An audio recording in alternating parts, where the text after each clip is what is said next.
Olá, criançada! Bom dia! Bom dia aos nossos queridos internautas que nos estão acompanhando nessa manhã pelo Núcleo Espírita Maria de Nazaré, aqui no canal do tio Ellerson. Sejam todos bem-vindos, papai, mamãe, vovó, titia, irmãos, todos nós reunidos para esse momento super legal, a aula de evangelização. Mas para nós podermos começar o nosso encontro, para podermos iniciar as nossas atividades desta manhã, nós vamos chamar o tio Rodrigo para fazer uma leitura, a oração inicial e nos prepararmos para este momento super legal. Vamos todos nos unir no momento de oração? Vamos lá! Bom dia a todos, companheiros de estudos do Maria de Nazaré, do Núcleo Espírita Maria de Nazaré. E estamos ali no Padre Eustáquio, em Belo Horizonte.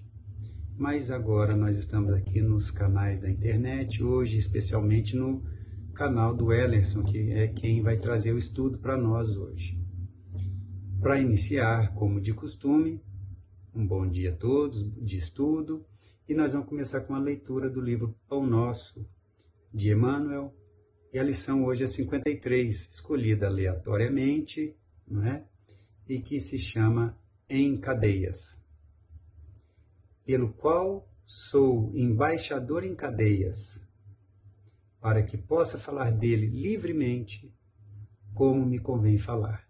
São palavras de Paulo, escritas aos Efésios 6.20, é essa passagem. Observamos nessa passagem que o apóstolo dos gentios, numa afirmativa que parece contraditória à primeira vista, Paulo alega a condição de emissário em cadeias e, simultaneamente, declara que isto ocorre para que possa servir ao Evangelho livremente quanto convinha.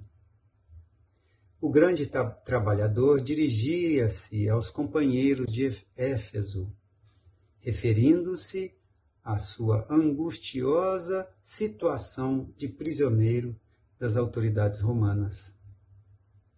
Entretanto, por isso mesmo, em vista do difícil testemunho, trazia o espírito mais livre para o serviço que lhe competia realizar.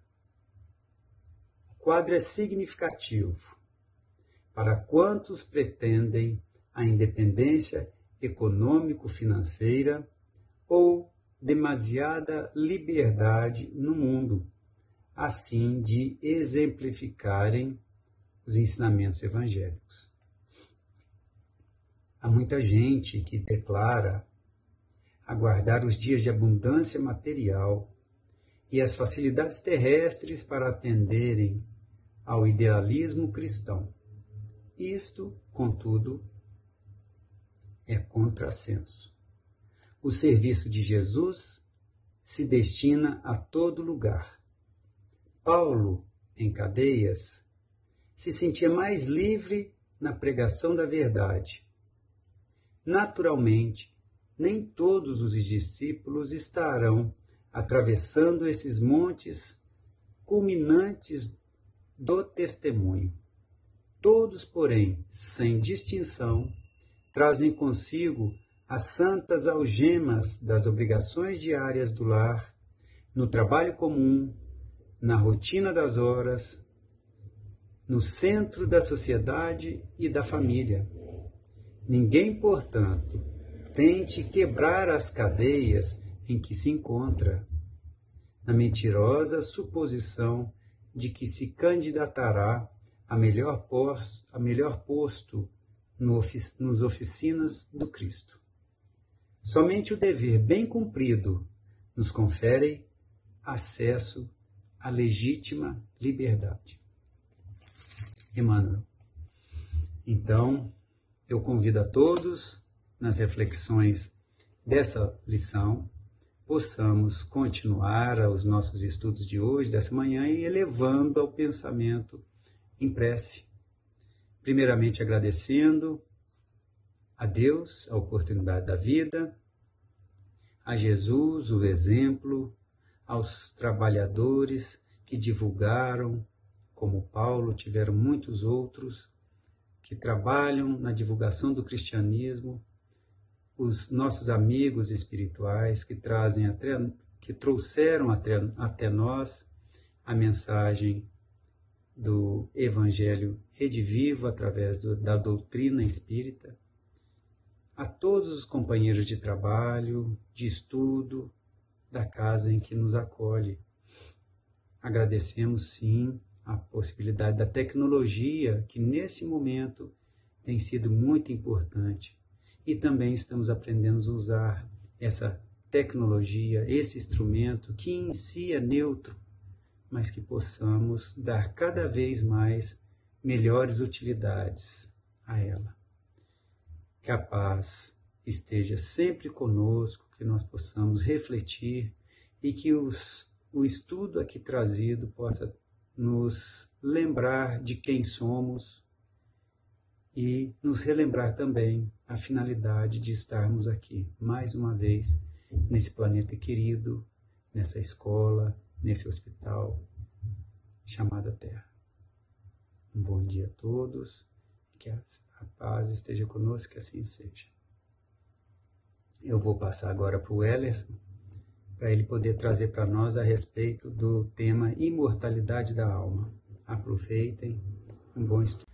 Agora que nós já fizemos a nossa oração, já preparamos o nosso coração para recebermos do mais alto as sementes do Evangelho, deixando-a florescer dentro de nós, eu quero convidar a todos vocês para escutar uma história.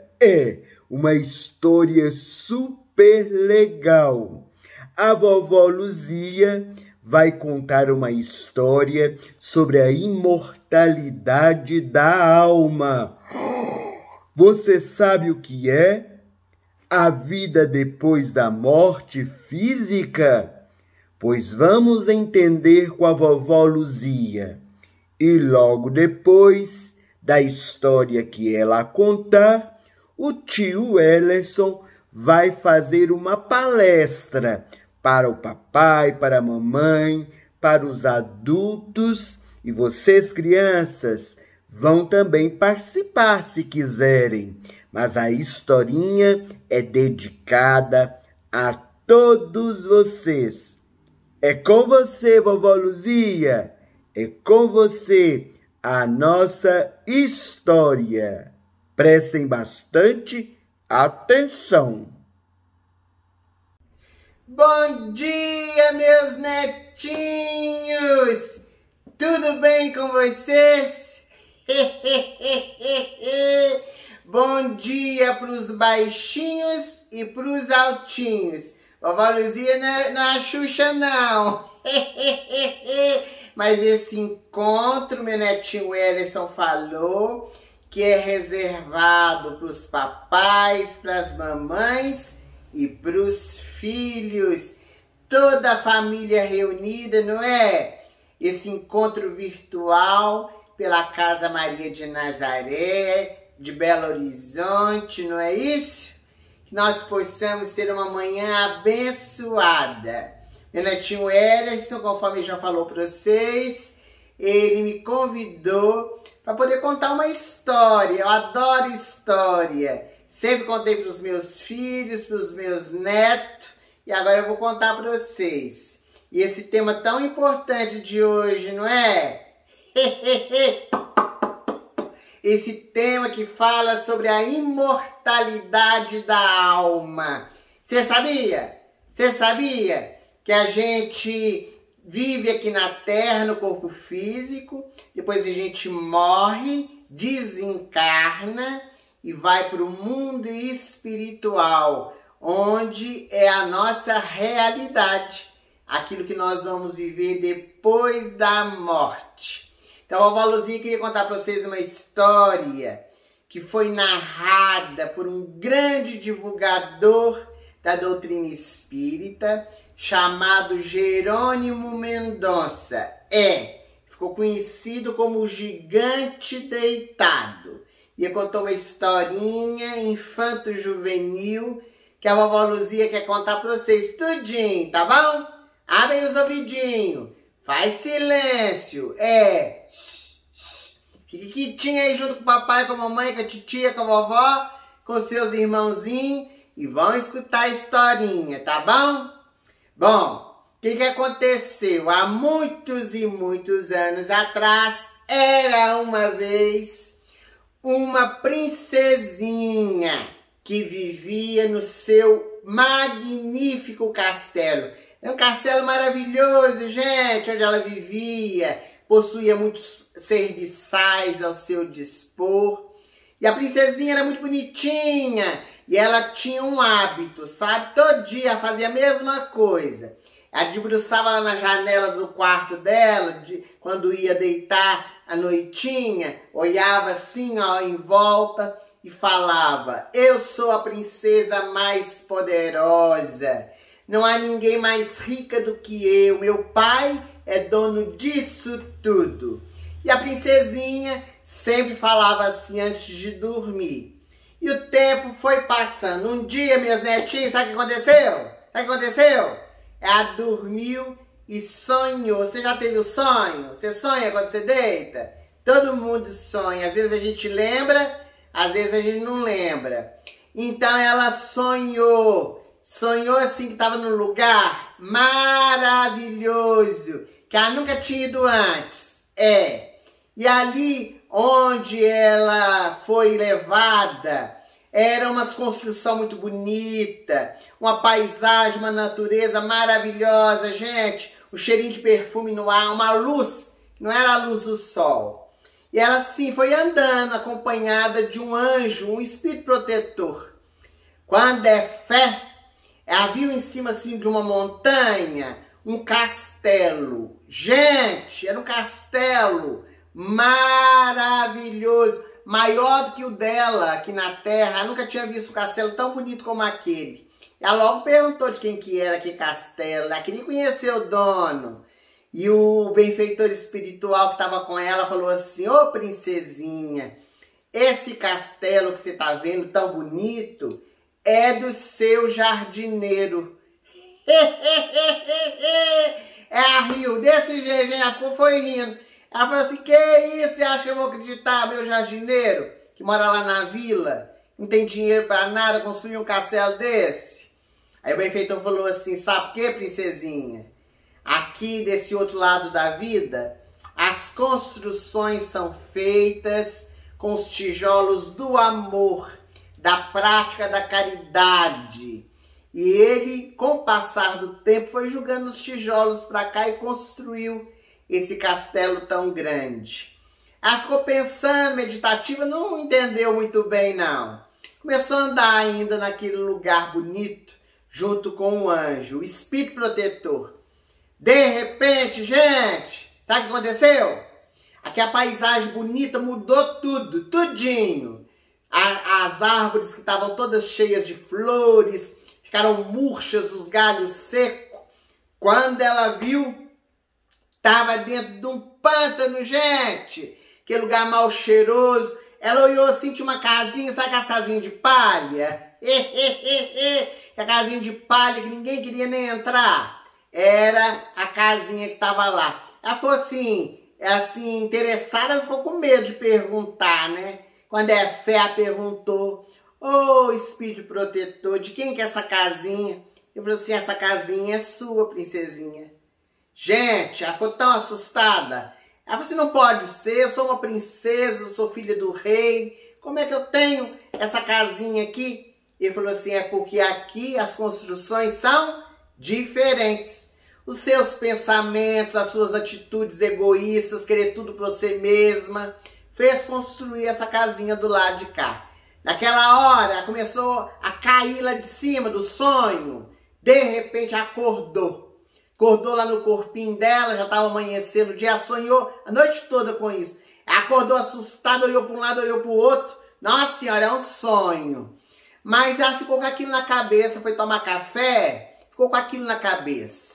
Aí ela pensou assim, eu vou lá no jardim conversar com o jardineiro. A primeira vez que a princesinha ia conversar com ele. Ela foi, quando é fé, chegou lá, o jardineiro olhou, falou assim, mas o que a senhora quer, princesinha? Ela falou assim, quero te fazer uma pergunta. Como que eu faço para construir um castelo maravilhoso do outro lado da vida? O jardineiro olhou para ela e falou assim, ah, princesinha, para eu te responder isso, eu tenho que te fazer uma pergunta, eu posso? Ela falou assim, pergunta o que você quiser. Ele falou assim, quantos pés que a senhora tem? Você pergunta para fazer, meu Zetinho? Quantos pezinhos você tem aí? Quantos? Olha aí, conta. Quantos pezinhos você tem? E o papai, quantos pés tem? E a mamãe, quantos? Contou? Todo mundo tem 2, não é? Todo mundo tem 2 pezinhos. Aí a princesinha falou assim, tem 2 pés. Resposta mais que clara, né, gente? Aí o jardineiro falou assim, princesinha, mas lá onde eu moro, muitas jovens da sua idade andam descalças. Quantos pares de sapato a senhora tem lá dentro do castelo? Princesinha começou a pensar, falou assim, ai, não sei não. Sei lá quantos tem muitos, porque eu sou uma princesa. Eu falei assim, pois é, enquanto a senhora tem tantos sapatos, tem outros que nada tem. Nenhuma centopeia veste tanto sapato, né, gente? Você tem muito sapatinho nessa casa? Tem? Tem muito sapatinho que a mamãe e o papai comprou que você fica pedindo? Pois então, presta atenção. Aí ele perguntou assim, deixa eu fazer outra pergunta, princesinha. Quantos vestidos a senhora tem lá dentro do seu guarda-roupa, dentro do castelo? Ela falou assim, não sei não, que eu visto cada vez um, cada festa que eu vou tem que ser um vestidinho diferente. Posso repetir? Não, eu sou princesa. Você é assim também, meu Zetinho? Você é? Quando você é convidado para uma festinha lá do seu coleguinha, você não quer vestir a mesma roupa, não? Igual a princesinha, né? Aí o jardineiro falou assim, pois é, princesa, lá onde eu moro, tem muitas jovens que envolvem trapo, pedaço de pano, e daria tudo para poder ter um vestidinho. A princesa então falou assim, já sei. Eu tenho que sair distribuindo o que eu tenho, né? O jardineiro não falou nada não. Ela foi correndo lá dentro do castelo, gente, mandou os empregados fazer bolo, fazer doce, fazer tudo gostoso. Ela separou uns sapatinhos, separou uns vestidinhos, pôs dentro da carruagem, chamou o jardineiro e falou assim, vambora, se a caridade é isso, vão distribuir. E foi. Quando ela chegou lá na vila, ninguém sabia quem era a princesinha. Todo mundo doidinho com o jardineiro, ninguém sabia quem era ela. Ela saiu distribuindo os vestidos. O que aquelas jovens iam fazer com os vestidos chiques da princesinha, né, minha Zetinha? Tinha nem onde ir, era tudo vestido de festa. Sapato de salto alto para andar nas pedras, não tinha jeito, né? Então ela foi distribuindo, o povo assim, olhava, mas não gostava muito não. Mas agradecia, né? Que era a doação dela. E a princesinha começou a pensar naquilo e falou com o jardineiro, uma coisa está de errado. E você, a senhora tem que dar do seu coração, aquilo que vai dentro da sua alma. Que a doação material é importante, né, meus netinhos? Mas o mais importante é aquilo que a gente doa de dentro do coração. E aí entendeu a mensagem e depois começou a ir com o jardineiro para poder visitar o povo lá que morava na vila. Ela lavava a cabecinha das crianças que estavam assim, com o cabelinho sujo. Ela dava banho nas pessoas que estavam nas camas e que estavam doentes. Ela contava história para quem não sabia ler. E ela foi fazendo trabalho, foi só fazendo trabalho, né? E cada vez que ela ia encher o seu coração de muita paz. O que aconteceu, meus netinhos? Aconteceu que de repente ela começou a ser chamada a Dama da Caridade. Ali todo mundo começou a conhecer ela dessa forma. E ela, sim, fez um trabalho muito bonito. Depois o jardineiro desencarnou. Ela passou o tempo, também desencarnou. E sabe o que aconteceu? Do outro lado da vida, ela construiu uma casa muito bonitinha. Do do lado do magnífico castelo do jardineiro, no trabalho do bem. Ela encontrou do outro lado da vida, né, na imortalidade da alma, a realidade daquilo que ela foi plantando no transcorrer da sua vida. Gostou da história? Bonitinha, não é? Tem tudo a ver com o tema de hoje, não tem? Ensinando para nós que o mais importante é os tesouros da nossa alma, aquilo que a gente cultiva dentro do coração, não é, meus netinhos? Ah, é bonitinho demais essa história, eu adoro. Quando eu dava evangelização infantil, que eu já dei, sabe, meus netinhos? Lá na salinha, igualzinho vocês têm, lá na casa espírita. Pois é, já dei. E assim, adorava contar essa historinha para as crianças. Porque realmente assim nos ensinava muito, né? Nos trazia muitas bênçãos, muitos ensinamentos para o nosso dia a dia. Mas antes da vovó Luzia despedir de vocês, que agora, depois que eu contar essa história, né? E que a gente ensinar uma musiquinha para vocês, meu netinho Wesley vai falar pro papai e pra mamãe, viu? Aí vai ser uma palestra para adulto. Você já teve as suas, né, meus netinhos? Você já gostou de historinha, gostou? Aí vocês vão deixar a mamãe e o papai prestar atenção na historinha deles, tá? Na palestra deles, combinado? Mas antes eu quero ensinar uma musiquinha pra vocês. Vovó Luzia tem voz boa, não. A gente aprende. Assim, ó. Presta atenção, presta atenção. Estrelas na noite são quais vagalumes, estrelas de luz. São muitas moradas na casa do Pai, nos disse Jesus. Vamos aprender? Pequenininho, bonitinho, não é? Vamos aprender. Estrelas na noite são quais vagalumes, estrelas de luz. Vamos repetir só essa parte? Vamos repetir? Estrelas na noite são quais vagalumes, estrelas de luz. Ah, só vocês. Canta comigo. Vamos lá, 1, 2, 3 e... Estrelas.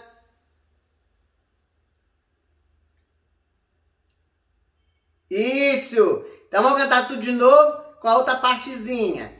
Estrelas na noite são quais vagalumes, estrelas de luz. São muitas moradas na casa do Pai, nos disse Jesus. Vai a segunda parte. São muitas moradas na casa do Pai, nos disse Jesus. Só vocês. São muitas, nos disse Jesus. Isso mesmo, tá aprendendo? Tá aprendendo? Então vamos desde o início pra gente finalizar. E aí meu netinho Ellison vai entrar para contar para vocês a palestra pro papai, pra mamãe, pros adultos, tá bom? Então mais uma vez pra gente finalizar a nossa participação. Muito obrigada, viu, vocês terem participado. Espero que vocês tenham gostado da historinha da vovó Luzia. Outra vez a gente volta, tá bom? Então vamos lá, 1, 2, 3 e... Estrelas na noite são quais vagalumes, estrelas de luz. São muitas moradas na casa do Pai, nos disse Jesus. Meus queridos amigos, companheiros de Ideal Espírita, bom dia. Que alegria podermos nos reunir, mesmo que virtualmente, para este encontro de luz, buscando refletir em torno do Evangelho de Jesus. O Núcleo Espírita Maria de Nazaré, sempre buscando realizar este trabalho da divulgação do Evangelho, à luz da doutrina espírita, para as crianças, jovens e também para nós, os adultos, que constituímos as nossas famílias, tendo como base primacial a presença de Jesus nos nossos corações, nos nossos lares. É muito bom podermos ter escolhido estar nessa manhã aqui reunidos. Sejam todos bem-vindos ao nosso canal. E vamos hoje, depois de escutar essa história da vovó Luzia, vamos refletir em torno dessa temática que é um dos princípios básicos da doutrina espírita, a imortalidade da alma. Se nós fizermos uma viagem pelo tempo, nós vamos perceber que desde os primórdios, desde que o homem chegou aqui na Terra, os seres primitivos mesmo, eles já tinham essa ideia de que algo existia além do corpo físico. Ou seja, depois da morte, alguma realidade haveria de ser encontrada. Tanto é que os primitivos, segundo consta pesquisas, antropólogos puderam descobrir isto, que eles se reuniam muitas vezes nas cavernas para fazer as suas orações, as suas oferendas, os seus cultos.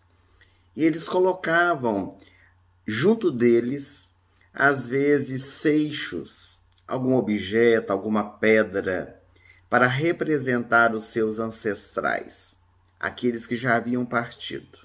Eles acreditavam de alguma maneira que eles poderiam estar ali presentes. E mais, segundo a tradição, eles colocavam na entrada da caverna um crânio humano, porque eles achavam que esse crânio ele afastaria os maus espíritos. Ora, se haviam espíritos, isso quer dizer que eles acreditavam que havia algo além da vida física, porque os espíritos nada mais são do que os homens e as mulheres destituídos do corpo físico.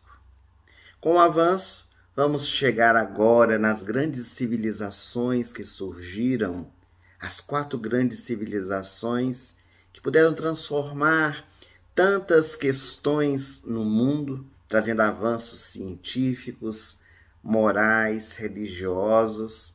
E no Antigo Egito, especialmente por meio das pirâmides de Quéopis, Quéfren e Miquerinos, os egiptólogos estudando puderam encontrar naquelas inscrições aquilo que chamaram o livro egípcio dos mortos. Naquelas paredes das pirâmides estavam esculpidas tantos e tantos lições, tantos e tantos ensinamentos, onde falava também acerca da realidade da vida após a morte. Os egípcios acreditavam que quando alguém falecia, morria, desencarnava, ele se deparava do outro lado da vida com 52 juízes. E esse morto, ele deveria fazer as confissões negativas. Deveria falar diversas frases sobre diversas situações que teriam que ser vivenciadas de forma negativa aqui na Terra. Porque depois dessas confissões, o peso do morto, ou seja, o coração do morto, seria pesado em uma balança, a balança da deusa Maat, a deusa da justiça e da verdade. E se por acaso aquele coração pesasse mais do que a pena da deusa, aquele indivíduo ele seria devorado por um monstro chamado Amentet, que é a simbologia da reencarnação. Ele teria que retornar para poder começar tudo de novo. Mas se o coração tivesse o mesmo peso da pena, ele entraria para o paraíso, porque havia aperfeiçoado o seu espírito de tal forma que poderia viver a alegria, a felicidade. No solo indiano, tanto Krishna quanto Buda, os mestres daquela região, puderam trazer para a população, por meio do hinduísmo, do budismo, tantas verdades iluminativas, convite à criatura à transformação interior, ao conhecimento de si mesmo. Buda trouxe o caminho do meio, as 9 verdades, como uma preparação para que o indivíduo pudesse então encontrar uma realidade melhor do outro lado da vida. Na Grécia, eis que surge a figura de Sócrates, o grande filósofo que modificou para sempre o pensamento das criaturas humanas, porque ele defendeu a sua tese de que o ser era muito mais do que um corpo, era alguém pensante. E que logo após a morte do corpo, o espírito continuava a viver. Foi exatamente por isso que ele foi perseguido e inclusive levado à morte. Mas mesmo nos instantes finais da sua existência, fosse preso ou fosse já levado à praça pública para tomar o veneno, a cicuta, capaz de matar 10 cavalos, ele continuou levando essa informação de forma clara e objetiva, não apenas aos seus discípulos, como para o mundo. Sócrates não vai morrer. Sócrates é imortal. Sócrates não está preso.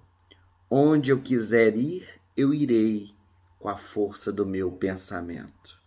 E nos estertores da morte, quando o veneno entrou na corrente sanguínea e ele se debatia no chão, um dos seus discípulos, chamado Críton, lhe perguntou: mestre, mestre, onde queres ser enterrado? Na praça do mercado, na ágora, no grande templo do oráculo Delfos, onde deseja ser enterrado? E ele, com muita dificuldade, ele retornou à consciência objetiva, porque já estava desfalecendo, e disse: o corpo joga onde quiser, porque Sócrates não está mais nele. Mas foi exatamente, aproximadamente, 500 anos depois de Sócrates, que nas terras da Galileia surgiu o Nazareno. Jesus, quando esteve na terra, ele demonstrou a existência do Espírito após a morte física.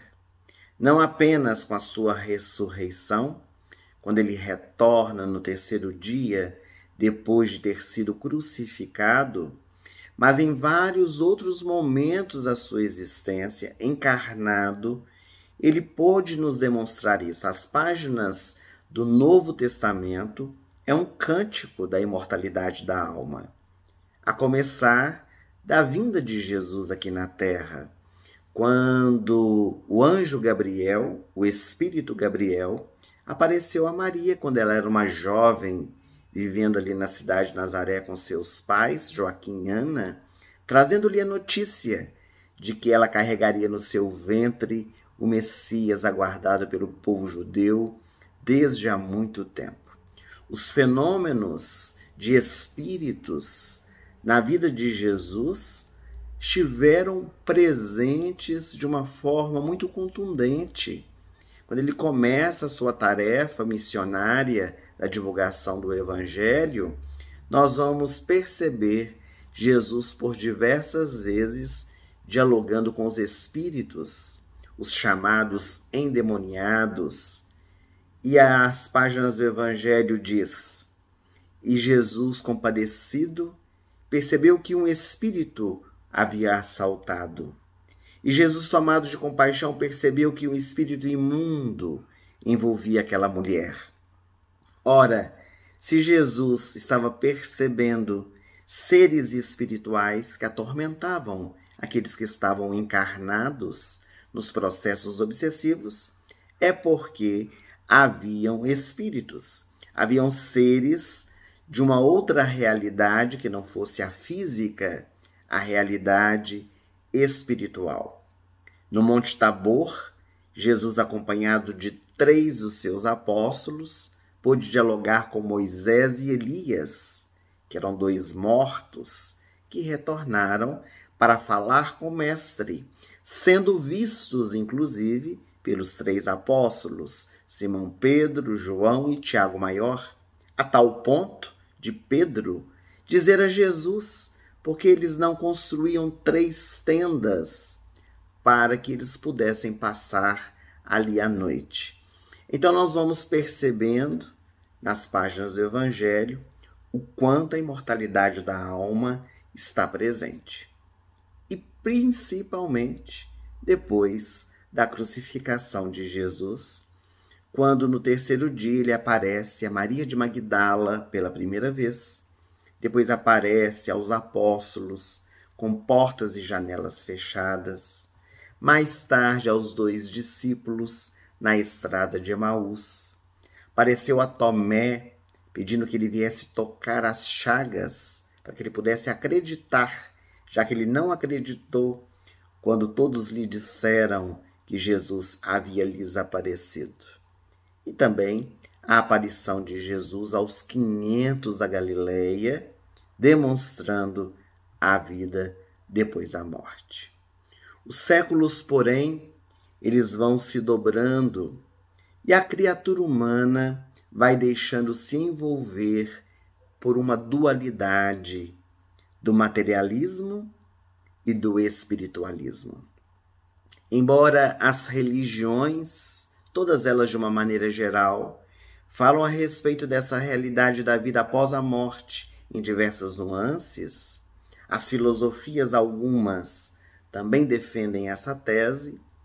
As criaturas humanas, de uma maneira geral, criaram negacionismo, começaram a negar que isso fosse possível. E o materialismo começou a imperar. A crença de que depois da morte física nada existe. Tudo deixa de existir. Em meados do fim do século XVIII, início do século XIX, alguns neurofisiologistas dissecavam os cadáveres e diziam: nós não conseguimos encontrar a alma. E nem poderiam, porque um cadáver é porque a alma já não está mais nele, saiu dele. Ou seja, se o corpo já está sem vida, é porque a alma que se encontrava ali é que era o sopro da vida. Aliás, na sua sabedoria ímpar, Padre Antônio Vieira, ele já dizia: desejais saber o que é a alma? Olhai para um corpo de que ela acaba de sair. Ou seja, com a morte, nós percebemos claramente o que é a alma, o ser que animava aquela indumentária carnal. Químicos alemães, também nessa época, chegaram mesmo a afirmar e defender a tese que, assim como a urina é um excremento dos rins, a bilis é um hormônio do fígado, que a alma seria uma sudorese cerebral. E foi justamente nesse contexto de grandes afrontas, quando muitos se levantaram defendendo teses até absurdas em relação à existência da vida depois da morte, é que surge o Espiritismo. A doutrina espírita, ela surgiu a partir de fenômenos que começaram a ocorrer em 1847, em Hydesville, Nova York, um pequeno vilarejo, onde morava uma família protestante, e ali eles passaram a se comunicar com aquela força estranha, que acreditavam que era o demônio, mas logo puderam perceber que era um espírito. Com os avanços, com as pesquisas, eles detectaram que, em verdade, o que havia ali era a presença de um espírito chamado Charles Rosman, que foi assassinado naquela casa pelos moradores anteriores e que queria comprovar que a vida continuava, que ele estava vivo. E como um meteoro luminoso, este fenômeno se espalhou, chegando na Europa, especialmente em Paris, o fenômeno das mesas girantes, quando mesas de 4 pés, de 3 pés, balançavam no ar, respondiam perguntas, dizendo ora sim, ora não, até que o professor, pedagogo, Hippolyte Léon Denisard Rivaio, participou de uma daquelas reuniões, de um daqueles fenômenos, e ele então resolveu estudar, compreender, e foi ele que descobriu que aquela força estranha eram os espíritos, os homens e as mulheres destituídos do corpo físico que queriam se comunicar. O espiritismo é uma ciência que estuda a origem, a natureza e a ocupação dos espíritos, bem como a relação que existe entre o mundo corporal e o mundo espiritual. Nós podemos dizer, sem sombra de dúvida, que o Espiritismo matou a morte e mostrou a realidade da vida depois da morte, principalmente por meio da mediunidade. Se não cremos no futuro, se nós acreditarmos que depois da morte física tudo acabou, nós vamos esbarrar em grandes dificuldades e também em muitos questionamentos. Se a existência atual é única, por que existem pessoas civilizadas e pessoas primitivas? Por que existem pessoas muito ricas e outras miseráveis? Qual seria a necessidade de o homem ter que trabalhar tanto, se tudo se acaba com a morte física? Qual a diferença que existe entre praticar o bem e praticar o mal? Se tudo se acaba com a morte, se tudo aquilo que nós fazemos não terá nenhum respaldo, nenhuma consequência, então não haveria por que uma pessoa ter que passar por grandes dificuldades, enquanto outros estão tão felizes com os recursos financeiros. Por que temos que ser dignos e honestos? Para que temos que sofrer de maneira resignada se tudo se acaba com a morte física? Porque alguns morrem mais novos, outros mais velhos. Então, todas essas perguntas e muitas outras não teriam nenhum significado para nós, se nós defendermos a tese de que não existe nada depois da morte física. Então, a doutrina espírita, ela nos traz uma solução para esses questionamentos, para estes problemas, falando-nos a respeito da imortalidade da alma e também da reencarnação. Mas durante o transcorrer da história do Espiritismo, especialmente aqui no Brasil, nós podemos dizer que tivemos um médium extraordinário.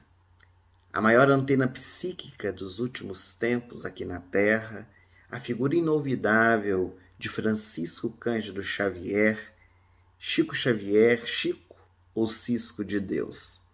Esse homem recebeu centenas de livros por ele psicografados. Espíritos que falavam de ciência, de filosofia, de religião, que puderam demonstrar a vida depois da morte. Inclusive, a primeira obra psicografada pelo Chico, em 1932, lançada pela Federação Espírita Brasileira, Parnaso de Além Túmulo, são poetas mortos que retornaram para poder trazer com seu estilo, quando encarnados, mensagens de imortalidade. E quando a Academia Brasileira de Letras tomou posse desse livro em suas mãos, entre eles, aqueles que leram o livro Humberto de Campos, ainda encarnado, não poderiam supor que uma pessoa com 4º ano primário, que o Chico estudou só até o 4º ano, pudesse imitar o estilo de tantos e tantos poetas, alguns brasileiros, outros portugueses, falando no seu próprio estilo. Também temos a mediunidade de Chico Xavier, as cartas consoladoras, aquelas cartas que vieram trazer consolo, trazer palavras de amor àqueles parentes que estavam encarnados e com o coração dolorido haviam sepultado os seus familiares. Então, filhos retornaram para escrever aos seus pais, pais que vieram escrever aos seus filhos, avós, cônjuges, irmãos, todos eles trazendo características muito marcantes, porque as mensagens do Chico apresentavam características que aqueles que liam não podiam contestar. Fosse dados da família, datas do falecimento e forma com que desencarnou, letra, assinatura. Inclusive, nós temos 3 psicografias do Chico que já foram utilizadas em muitas experiências jurídicas, em julgamentos, para absolver aqueles que estavam sendo julgados, de forma que o morto retornou, aquele que supostamente tinha sido assassinado, para dizer que aquela pessoa que estava sendo julgada era inocente. E as psicografias foram aceitas nos tribunais. Podemos dizer que Chico Xavier comprovou a imortalidade da alma por meio deste fenômeno mediúnico que trouxe também tanta orientação, tanto consolo a muitos corações. A doutora Marlene Nobre, já desencarnada, presidente da Associação Médico Espírita do Brasil e do exterior à época, ela realizou uma pesquisa muito aprofundada a respeito das cartas de Chico Xavier.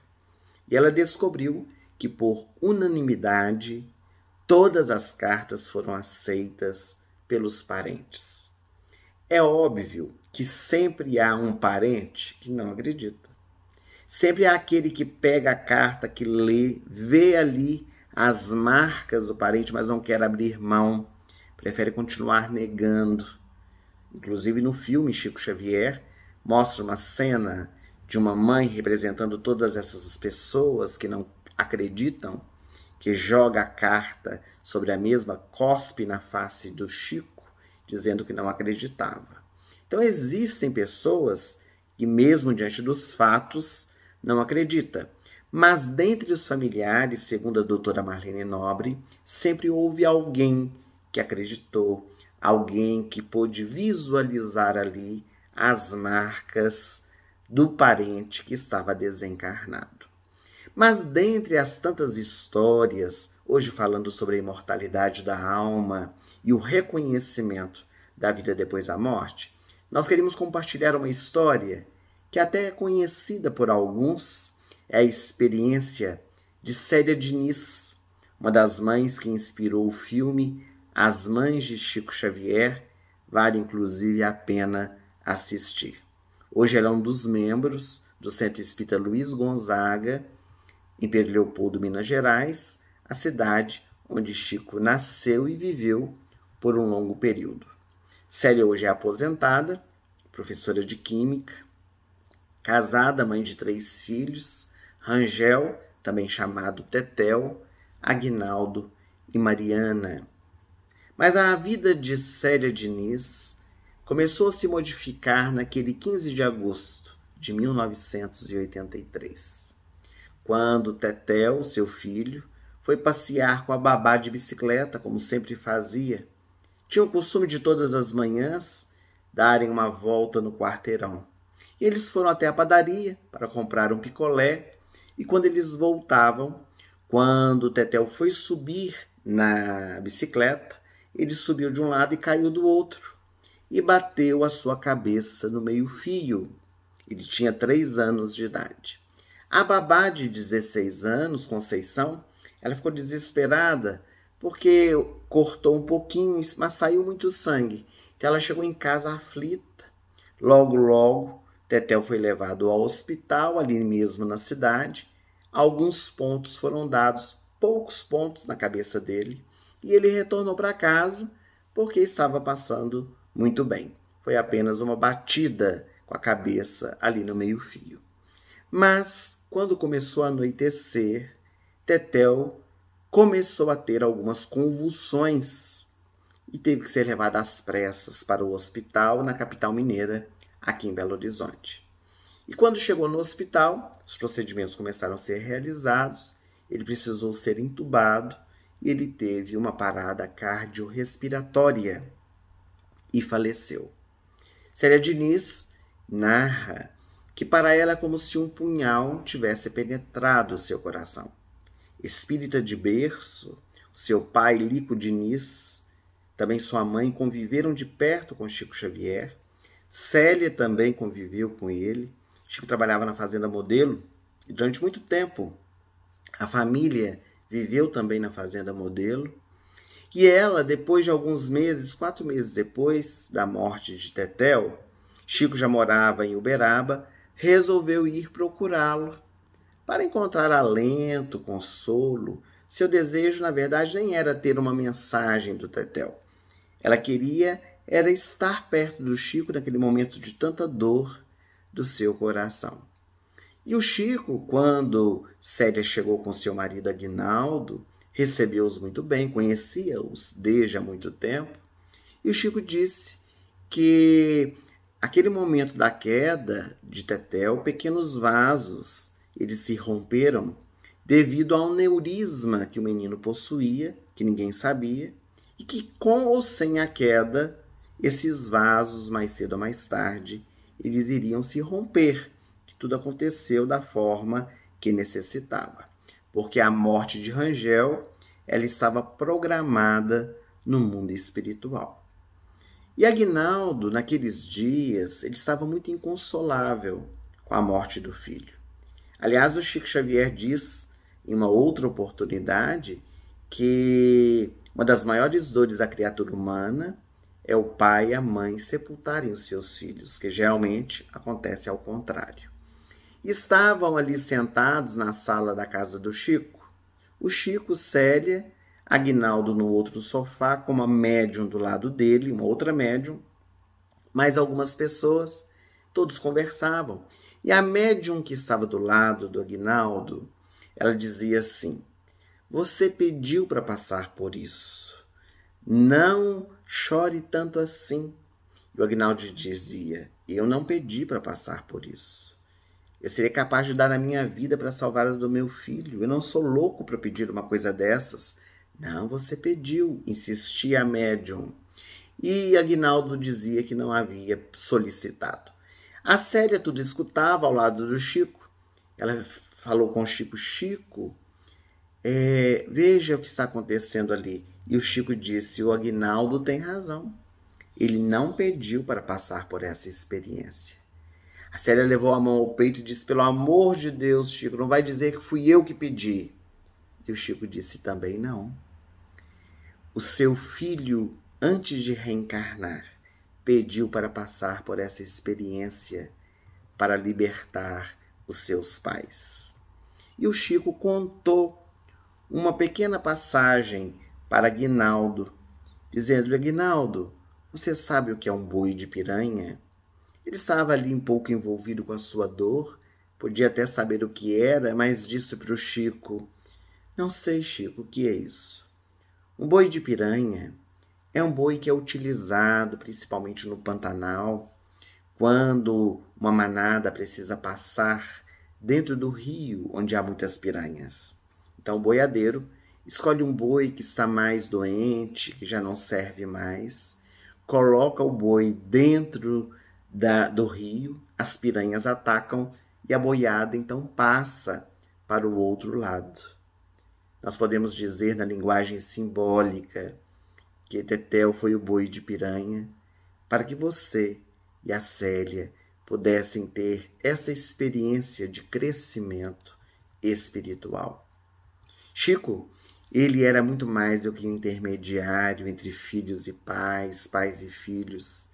Ele era capaz de sentir a dor daqueles que o procuravam.